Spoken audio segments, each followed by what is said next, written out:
The tiniest sensation, like a butterfly wing brushing against the inside of my skin, made me gasp. I pressed my hand flat against my belly, hardly daring to breathe. There it was again, a delicate, impossible flutter. Tears welled in my eyes.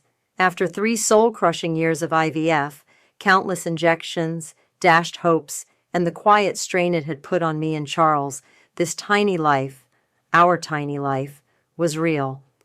My name is Cecilia, by the way, and for the first time in what felt like an eternity, I felt a profound, unshakable joy.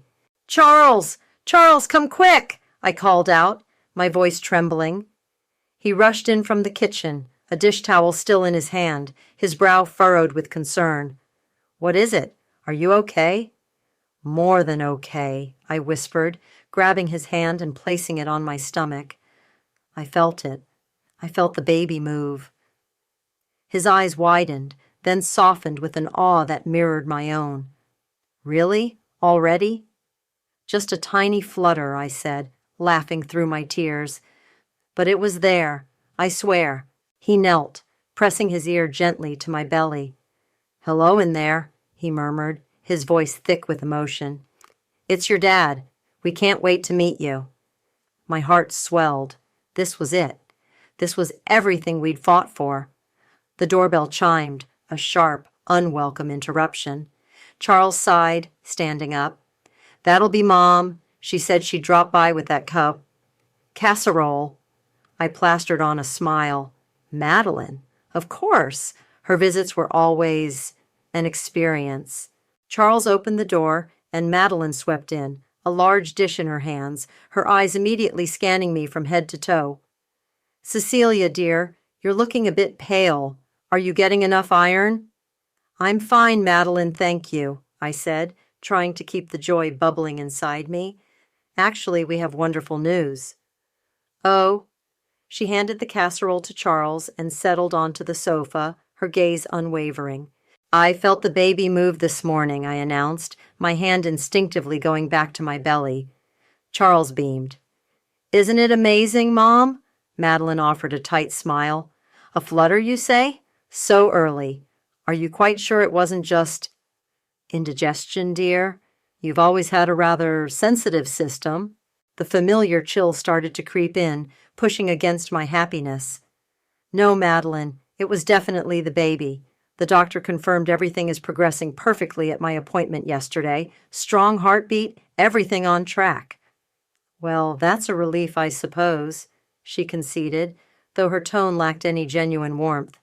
Pregnancy can be such a delicate state, especially for women who are more emotionally inclined. I bit the inside of my cheek. Here we go. "I'm feeling very strong, actually, and incredibly happy." "Good, good," she said, patting my hand condescendingly when I sat near her. "You'll need that strength. Charles, you remember how your cousin Sarah struggled? Postpartum was a nightmare for her, crying all the time, convinced she was a terrible mother. Some women are just more prone to those anxieties." Charles shifted uncomfortably. "Mom, Cecilia is doing great. We're both really excited." "Of course you are, dear," Madeline said, turning back to me, her eyes a little too bright. "But excitement is one thing. The day-to-day reality is another. The sleepless nights, the constant worry, the complete upheaval of your life. It takes a certain kind of resilience." She paused, her gaze lingering on me, a strange, almost pitying look in her eyes. "It's a tremendous responsibility, bringing a child into the world. A responsibility that, frankly, some women just aren't cut out for. They lack the fundamental fortitude for the stresses of motherhood." Her words, delivered with such calm certainty, landed like tiny shards of ice in my heart.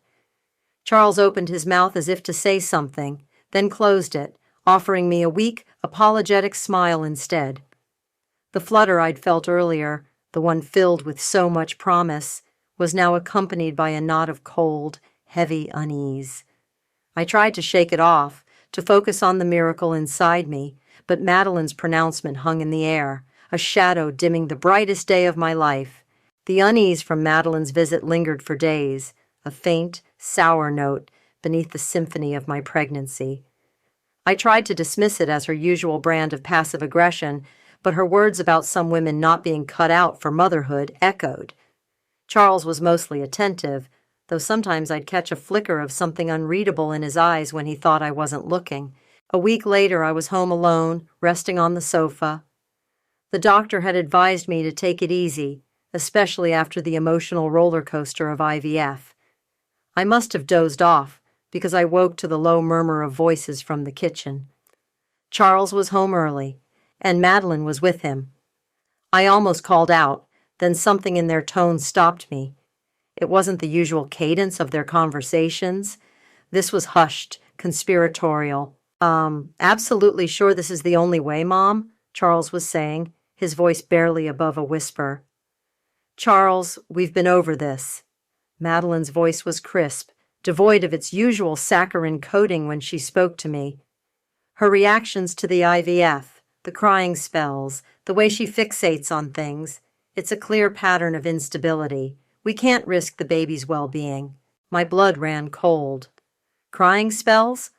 I'd cried when a cycle failed, when the hormones made me feel like I was losing my mind. Who wouldn't?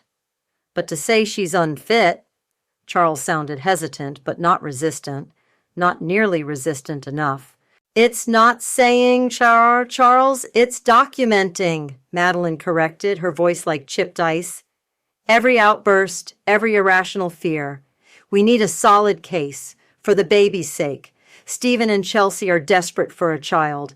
They can provide a stable, loving home, a two-parent home, with a mother who isn't fragile." My breath hitched. Stephen and Chelsea? His brother? They wanted my baby? "And the shower?" Charles asked. "Are you sure that's the right time? It seems public." "It's perfect," Madeline said, a note of satisfaction in her voice. "We'll make it adoption-themed, a celebration of family, of new beginnings. It'll normalize the idea, make it seem like a beautiful, selfless act on Cecilia's part. We'll have the preliminary papers ready, with everyone there, all our friends, family, people who've seen her, struggles. She'll feel the support, the gentle pressure. She'll sign. She'll see it's for the best." I clapped a hand over my mouth to stifle a gasp. My stomach churned violently. This wasn't real. This couldn't be happening. My husband, his mother, planning to steal my child, to declare me insane? "And if she resists?" Charles asked, a faint tremor in his voice. "Then we proceed with the more formal evaluations we've discussed," Madeline stated, her tone utterly ruthless. "We have Dr. Evans on standby. He understands the delicate nature of these situations, but I don't think it will come to that. She's suggestible, especially when she's overwhelmed. We just need to manage the narrative, emphasize her emotional fragility, our deep concern. By the time the shower comes, everyone will be expecting her to make this brave choice." A wave of nausea washed over me, so intense I thought I might be sick right there on the living room floor. My baby, my tiny, fluttering miracle. They were talking about my child as if it were a parcel to be redirected. I heard the clink of mugs, the scrape of a chair. They were moving. I had to get out of sight. Scrambling, my limbs numb and clumsy, I managed to slip into the small downstairs bathroom, pulling the door almost shut, just a crack remaining. My heart hammered against my ribs so hard I was sure they could hear it. "It's the kindest way, Charles," Madeline said, her voice softening slightly, as if comforting a child. "For everyone involved, especially the baby." The baby. My baby. The world tilted. Colors seemed to drain away, replaced by a stark, terrifying clarity. The joy I'd felt, the hope, it all shattered into a million pieces, and in its place, a cold, methodical fury began to coalesce. They thought I was fragile, suggestible, unstable. They had no idea. I waited, barely breathing, until I heard the front door close. Madeline was gone. Charles moved around the kitchen for a few minutes, then the television clicked on in the living room. He was settling in, oblivious. Alone in the cramped, cold bathroom, trembling from head to toe, A memory surfaced. An old digital voice recorder I'd used for lectures in college, tucked away in a drawer in my home office. "I need proof," I whispered, the words raspy, tasting like ash in my mouth. My mind, suddenly sharp and focused through the shock, began to race. I need every last word. They wanted to paint me as unstable? I'd show them what a determined mother looked like. The next morning, after Charles left for work, the house felt like a tomb. Every familiar object, every shared memory, was now tainted by the chilling conversation I'd overheard. Madeline's concerns over the years, her little digs about my sensitivity, Charles's way of dismissing my feelings as me being overtired or hormonal, it all clicked into place. This wasn't new. This was a carefully constructed narrative, and I had been too trusting, too focused on our dream of a family, to see it. I found the old voice recorder, its battery miraculously still holding a charge. My hands shook as I tested it. Then I called Grace. "Cecilia, you sound awful. What's wrong?" Her voice, usually so cheerful, was instantly laced with concern. Tears I hadn't allowed myself to shed last night choked my words. "Grace, you won't believe," I stammered. Then the dam broke. I told her everything. The hushed conversation, the plan for the adoption-themed shower, their intention to declare me unstable. There was a stunned silence on the other end of the line. Then, those absolute bastards!" Grace's voice was tight with fury. "Cecilia, are you safe? Do you want me to come over right now?" I don't know what I am," I admitted, "but I can't let them see anything is wrong. I have to act normal." "Normal? After that? How?" "I don't have a choice, Grace. They want to take my baby." The words themselves felt like a betrayal, a sacrilege. "They think I'm weak. They think I'll just crumble." "Okay," Grace said, her voice firming, snapping into problem-solving mode. "Okay, listen to me. You are not weak, and you are not alone in this. We need a plan, a serious plan. I know someone, a lawyer. She's formidable.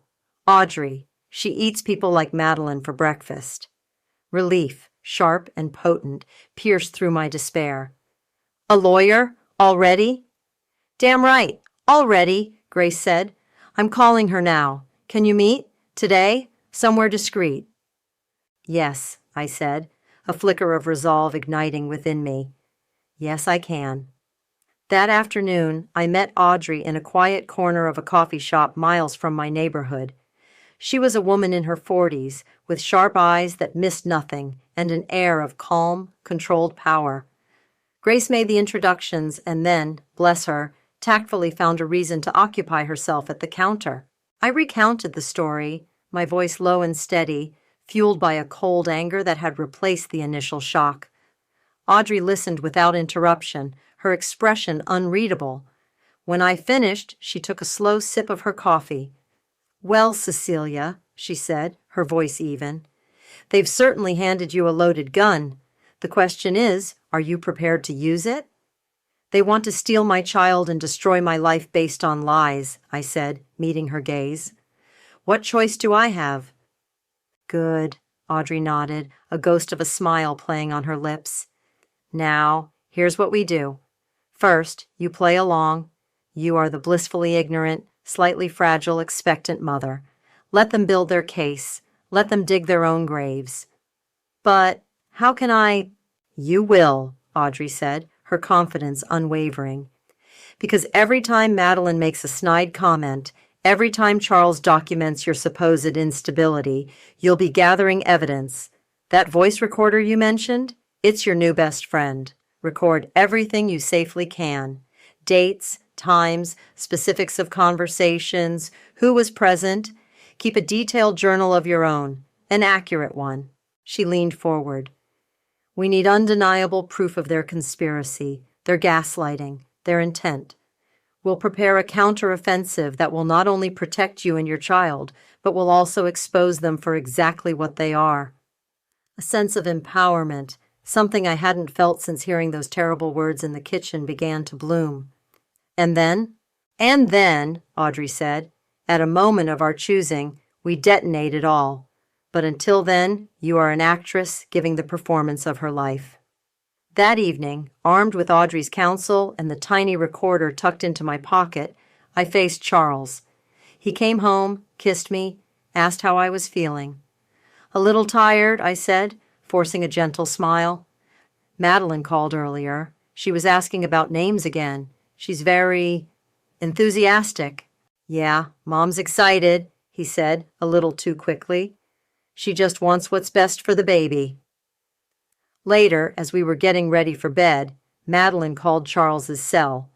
He stepped into the hallway to take it, but I'd left the recorder on, nestled under a pile of laundry on the dresser, its tiny microphone pointed towards the door. I couldn't hear Madeline's side, but Charles's responses were chillingly clear. Yes, Mom. I know. I'll be more observant. Okay, I can try to steer the conversation that way. Overwhelmed by the responsibility. Got it? Yes, I'll make sure to mention her crying over that sad commercial yesterday in my notes. No, she doesn't suspect a thing. He came back into the bedroom, a falsely solicitous smile on his face. Just Mom, checking in. You know how she is. I nodded, feigning sleepiness. She means well. Inside, the cold fury solidified into something harder, sharper. They were meticulously building their narrative, and I, just as meticulously, was building mine. This was just the beginning. The following weeks were a masterclass in duplicity, and I was the unwilling star pupil. I smiled when Madeline made comments about my delicate constitution or how some new mothers just aren't emotionally equipped. I'd even offer a tremulous, "You're probably right. I do worry if I'm strong enough," just to see the flicker of satisfaction in her eyes.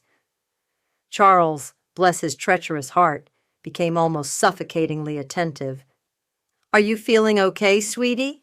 You seem a bit down today," he'd ask, his brow furrowed with fake concern, usually when I was perfectly content. I knew he was cataloging every sigh, every moment of quiet contemplation, as evidence for their twisted narrative. Stephen and Chelsea started visiting more often, too. Their sympathy was laid on so thick it was practically dripping. "Oh, Cecilia, you look tired," Chelsea would coo, her eyes darting to my growing belly with an intensity that made my skin crawl. "You must be taking such good care of yourself. And the little one." Stephen would just nod along, his expression a careful blend of concern and something else. Anticipation? It was nauseating. The voice recorder became an extension of myself. Tucked into a pocket, hidden in a strategically placed handbag, or nestled amongst the clutter on a coffee table, it captured gems. Madeline coaching Charles. "Make sure you emphasize how she forgets things. It shows mental fog." Charles dutifully reporting to Madeline. "She cried watching a puppy food commercial today. I wrote it down." Each recording was a nail in their coffin. One Saturday, Charles announced he was going golfing with the guys. I knew Madeline often used those opportunities to strategize with him. While he was out, a sudden, irresistible urge came over me. His home office, usually so tidy, felt like a vault of secrets. I'd never snooped before, but this wasn't snooping. This was self-preservation. My heart hammered as I opened his desk drawer. Files, pens, a stapler, and then, tucked beneath a stack of old bank statements, a sleek, black notebook. Not his usual work planner. This was different.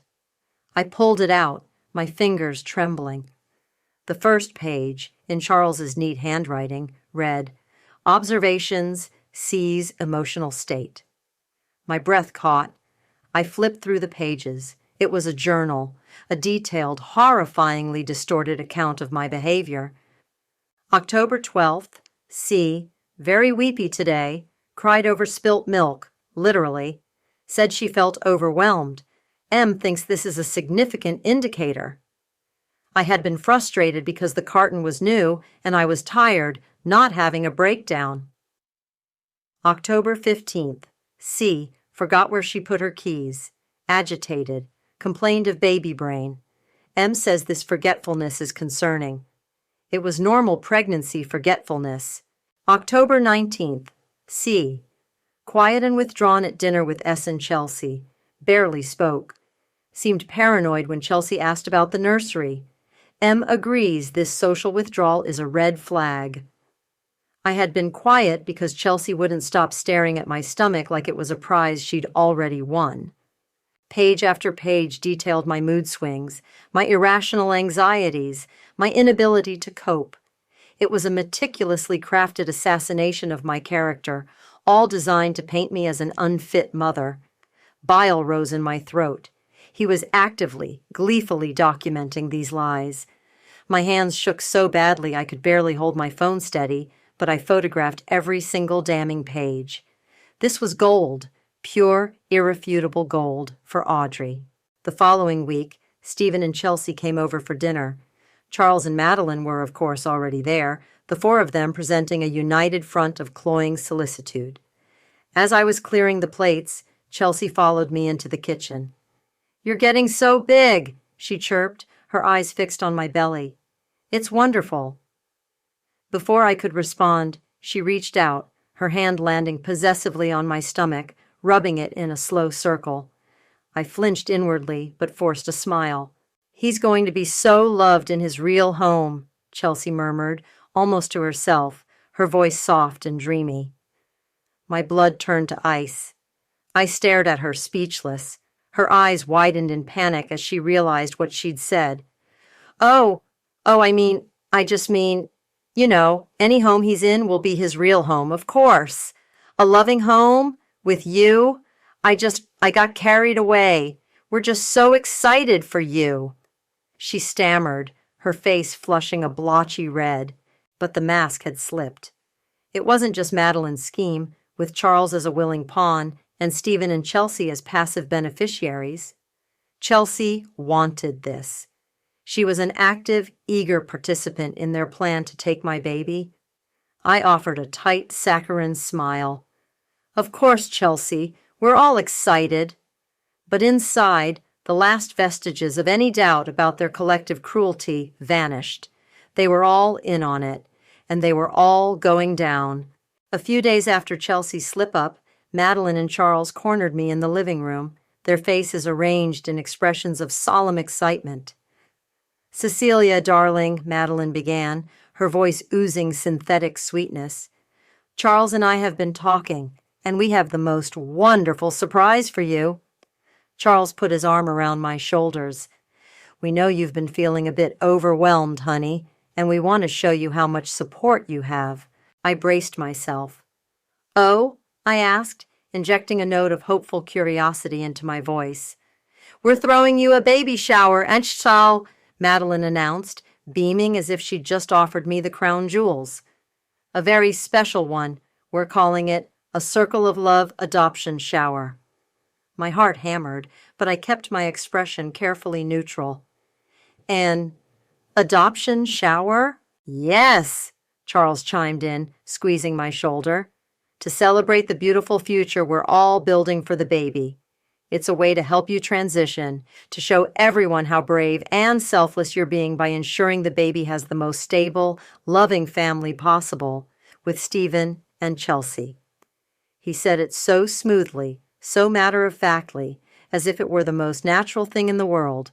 The audacity was breathtaking. Madeline clasped her hands together. "It will be a testament to family solidarity. Everyone will see how we're all rallying around you and this precious child. Stephen and Chelsea are just overjoyed, of course. They're already picking out names." I forced tears to my eyes. It wasn't difficult. The rage and betrayal were so potent, they were easily repurposed. "Oh, Madeline, Charles, that's so thoughtful of you both." I let my voice crack. I don't know what to say." There, dear," Madeline said, patting my arm, a smug little smile playing on her lips. "We knew you'd understand. It's for the best, for everyone." They exchanged a look of triumph over my bowed head. They thought they had me. They thought their campaign of manipulation had broken me. The next day, I had another clandestine meeting with Audrey. I played her the latest recordings, showed her the photos of Charles's instability journal. Audrey's expression was grim. They're accelerating their timeline. This shower is their ambush point. I know, I said, my voice hard. So, what's our move? Our move, Audrey said, tapping a pen against a stack of documents on her desk, is to let them walk right into it. While they're busy congratulating themselves, we'll be finalizing everything. She slid a thick document across the desk. Divorce papers, citing irreconcilable differences and emotional cruelty. We'll serve Charles at the shower. My breath hitched. At the shower? Maximum impact, Audrey said, a glint in her eye. Next, an application for an emergency protective order against both Charles and Madeline, based on their conspiracy and emotional abuse. We'll file it the morning of the shower, and this, she tapped another file, is a comprehensive report for Child Protective Services detailing their plot, complete with your recordings and copies of Charles's journal. It paints a very clear picture of two individuals who are a danger to you and your unborn child. A wave of dizziness hit me. This was real. This was happening. What about after? I asked, my voice barely a whisper. You'll need a safe place to go, Audrey said gently. I've taken the liberty of looking into short-term furnished apartments. We can secure one by the end of the week, and a new bank account, in your name only. We need to move quickly to protect your assets before Charles can try anything. The sheer efficiency of it all was both terrifying and exhilarating. I was taking back control, piece by painful piece. I'll do it, I said, my resolve hardening. Everything. The day before the shower, Madeline arrived with a large, flat box. I found the most perfect dress for you to wear tomorrow, dear, she announced, opening it with a flourish. Inside was a shapeless beige sack of a dress. It was dowdy, ill-fitting, and at least 2 sizes too big. It screamed, victim. It will make you look more sympathetic, Madeline explained, her eyes scanning me critically. More vulnerable. It's important to present the right image. I felt a cold smile touch my lips. It's lovely, Madeline. Thank you. I'll definitely wear it. She beamed, completely oblivious to the inferno raging behind my polite facade. Wonderful. I knew you'd see the wisdom in it. As soon as she left, I pulled out the dress I'd actually chosen. A sleek crimson sheath that fit perfectly, a color that spoke of power and defiance. My battle armor. They wanted vulnerable? They were about to get a warrior. The next day dawned bright and clear, a cruel mockery of the storm brewing inside me. The adoption shower was scheduled for 2 o'clock at Madeline's overly ornate country club. I took my time getting ready, a strange calm settling over me. This was it. No more hiding, no more feigning. When I walked into the club's private dining room, a hush fell. Charles and Madeline, standing near the entrance to greet guests, stared. I wasn't wearing the beige sack. My crimson dress hugged my still modest baby bump. My hair was styled, my makeup flawless. I looked and felt like a woman in control, not a poor, unstable creature on the verge of collapse. Madeline's smile faltered, her eyes narrowing. Cecilia, you look very bold. Thank you, Madeline, I said, my voice cool and even. I felt like wearing something that made me feel strong today. Charles just gaped, his mouth slightly open. Wow, Cece, you look different. Do I replied, meeting his gaze directly.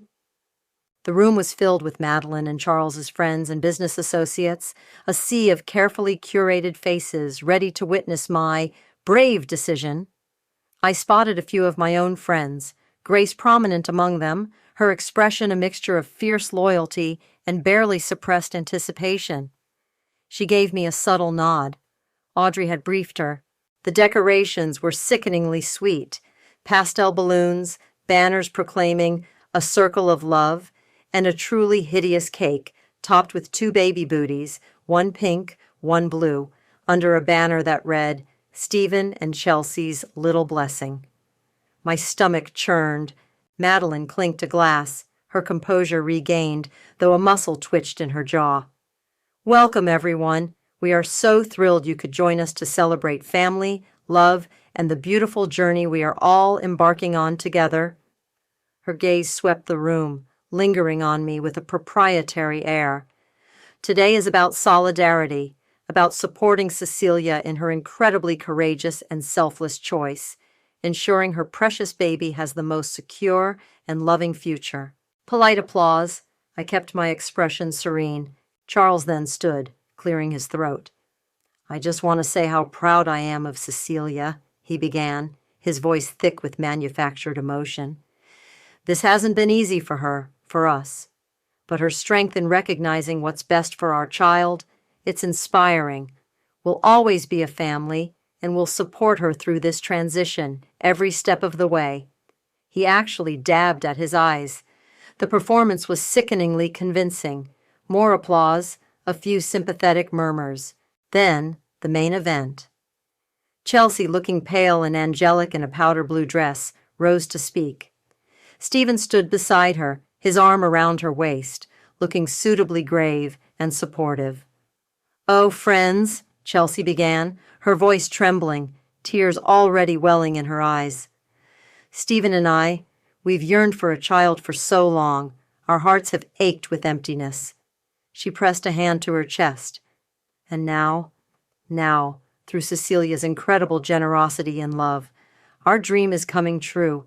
She looked directly at me, her eyes shining with what many in the room would interpret as pure, unadulterated gratitude. I knew better. "This precious gift," she continued, her voice cracking, "this beautiful baby, we will cherish him or her with every fiber of our being. We will provide a home filled with unwavering love, stability, and joy. Cecilia, from the bottom of our hearts, thank you. Thank you for choosing us." She broke down in perfectly timed sobs, burying her face in Stephen's shoulder. Stephen patted her back, looking emotional himself. The room was silent, save for Chelsea's sniffles and a few sympathetic ahs. She'd played her part beautifully. I could see several women dabbing their eyes. They were completely buying this saccharine tragedy. Madeline beamed, radiating triumph. She walked towards me, gliding across the room like a queen accepting tribute. In her hand, she held a pen and a sleek, leather-bound folder. "Just a little something to formalize the beautiful future we've all planned for the baby, dear," Madeline said, her voice a low, victorious purr. She offered me the pen, her eyes gleaming. "The first step, so everyone can witness your commitment." This was it, the moment they'd been working towards. The public pressure, the emotional manipulation, all culminating in this single, coercive act. I looked at the pen, then up at Madeline's smug face. I met Madeline's triumphant gaze with an icy smile of my own. "Actually, Madeline," I said, my voice clear and carrying easily in the suddenly quiet room, "I have some papers of my own." From my clutch, I pulled out a crisp, folded document. I unfolded it and handed it directly to Charles, whose jaw literally dropped. "Divorce papers, Charles. Consider yourself served." A collective gasp rippled through the room. Madeline's smile froze, then curdled. "You've all heard their touching story," I announced, my voice ringing with a clarity that surprised even myself. I turned to face the stunned guests. Their story of my brave decision, my selfless act. Now let's hear the truth, shall we? I reached into my clutch again and pulled out the small digital voice recorder. I pressed play. Madeline's voice, sharp and clinical, filled the room. "A clear pattern of instability. We can't risk the baby's well-being. Stephen and Chelsea are desperate for a child. They can provide a stable, loving home. We'll make it adoption-themed. She'll feel the support, the gentle pressure. She'll sign." Then Charles's hesitant voice. "And if she resists?" And Madeline's chilling reply. "Then we proceed with the more formal evaluations we've discussed. Dr. Evans on standby. She's suggestible, especially when she's overwhelmed. We just need to manage the narrative." The recording ended, The silence in the room was absolute, heavy, and suffocating. Faces that had been soft with sympathy were now contorted in shock, disgust, and dawning outrage. Madeline's face went from pale to a blotchy, furious puce. Charles looked like he was about to throw up. Stephen and Chelsea stared, aghast, their carefully constructed victimhood shattering around them. They called me too unstable to raise my own child, I continued, my voice steady, fueled by righteous anger. They plotted to gaslight me, to manipulate me, to coerce me into giving up my baby. I let my gaze sweep over Madeline, then Charles. But their jaws dropped when I then revealed I'd already been in contact with my lawyer, Audrey, for weeks. I took a deep breath. As we speak, an emergency protective order is being filed against Charles and Madeline, citing conspiracy and a sustained campaign of emotional abuse. Child Protective Services has received a full report on your actions, complete with this recording and many, many others, plus copies of Charles's charming little instability journal, where he meticulously documented his lies about me. Charles swayed, his face ashen. Madeline opened her mouth, then closed it, speechless for perhaps the first time in her life. Oh, and Charles? I fixed him with a hard, unwavering stare. Our joint accounts? They were frozen this morning, after I secured my half, of course. My lawyer advised it. Something about your demonstrated lack of integrity making you a financial risk. Chaos erupted. Murmurs turned into shocked exclamations. People were standing up, staring, some moving away from Madeline and Charles as if they were contagious. This is outrageous! Lies! All lies! Madeline finally shrieked, her voice cracking. She's the unstable one, can't you see? But no one was looking at her with sympathy anymore. They were looking at her with revulsion. Grace stepped forward, her phone held high. And for anyone who thinks Cecilia is exaggerating, she announced, her voice cutting through Madeline's screeching, I have digital copies of Charles's charming instability journal right here, plus hours more audio evidence. The police are also aware of the EPO being filed and will ensure Cecilia's safe departure from this lovely event. Charles sank into a chair, his head in his hands. Chelsea was openly weeping, but these tears were not for show. They were tears of pure, unadulterated panic. Stephen looked like he wanted the earth to swallow him whole. I looked at the wreckage of their lives, their reputations, their disgusting plan. There was no triumph, just a grim, necessary satisfaction. I had protected my child. I had protected myself. You wanted a show, Madeline? I said, my voice quiet but firm. You got one. Grace was by my side instantly, a protective shield. Let's go, Cecilia, she murmured, her arm firmly around my waist. We walked out of that room, leaving behind a maelstrom of hushed, horrified whispers and Madeline's incoherent, sputtering rage. Charles didn't even look up. Stephen and Chelsea were trying to shrink into the wallpaper. The drive to the new apartment, the one Audrey had secured, was a blur. Grace chattered, filling the silence, but I barely registered the words. I just felt empty, but a clean kind of empty. Like a house after a storm, battered but still standing, the toxic air finally cleared. The following days were a whirlwind of legalities and practicalities. The emergency protective order was granted swiftly, barring Charles and Madeline from contacting me or coming near my new home. Audrey was a rock, handling everything with calm efficiency. The CPS investigator, armed with my recordings and Charles's journal, conducted a thorough review. Their conclusion was stark. My evidence painted a clear picture of a calculated, malicious conspiracy. There would be no question of my fitness as a mother. The only question was the extent of the Perkins family's unfitness. Charles, I heard through Audrey, was a complete wreck. His carefully constructed world had imploded. The public shaming at the shower was just the beginning. News of the EPO and the CPS investigation spread like wildfire through their social and professional circles. He was financially crippled by the frozen accounts and the impending divorce settlement. His relationship with Madeline, Audrey relayed with a hint of satisfaction, had fractured spectacularly. He blamed her for the whole disastrous scheme, for pushing him, for her arrogance. Apparently, their shouting matches were legendary. Good. Madeline's downfall was even more dramatic. Her reputation as a society matriarch, a pillar of the community, was obliterated. She was a pariah. The women she'd patronized, the friends she'd manipulated, they all saw her for the venomous puppet master she was. Her carefully curated world of influence and respect vanished overnight. Stephen and Chelsea faced their own brand of hell. The adoption-themed shower became a local legend, a cautionary tale of greed and delusion.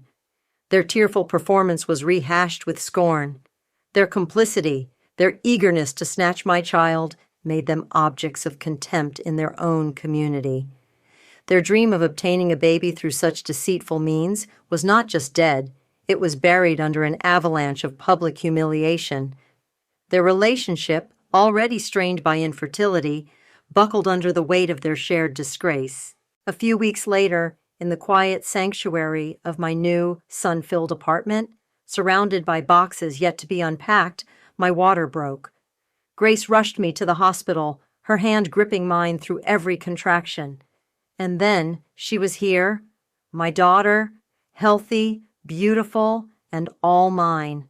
Holding her, this tiny, perfect being I had fought so hard for, a profound peace settled over me. The path of revenge had been bitter, a corrosive acid I'd had to carry. It had been painful to meticulously gather evidence against the man I'd once loved, against the family I'd tried to embrace. But looking at my daughter's innocent face, feeling her small body warm against mine, I knew every agonizing step had been worth it. Her safety, her future, my freedom, that was the prize. There were no regrets, only a fierce, unshakable certainty that I had done what any mother would do, protect her child fiercely and without compromise. The negative of my old life ending, the life I thought I wanted, was so insignificant compared to the overwhelming positive of this new beginning, just me and my baby. As dawn painted the sky outside my hospital window, I held my daughter close, her soft breaths a gentle rhythm against my heart. They wanted to write my story as a tragedy of an unstable woman, I whispered, kissing her downy head. They never imagined I'd write my own ending, a story of a mother who would burn down their world to protect her child. I smiled, a real, genuine smile that reached my eyes. And darling girl, I murmured, we are just getting started.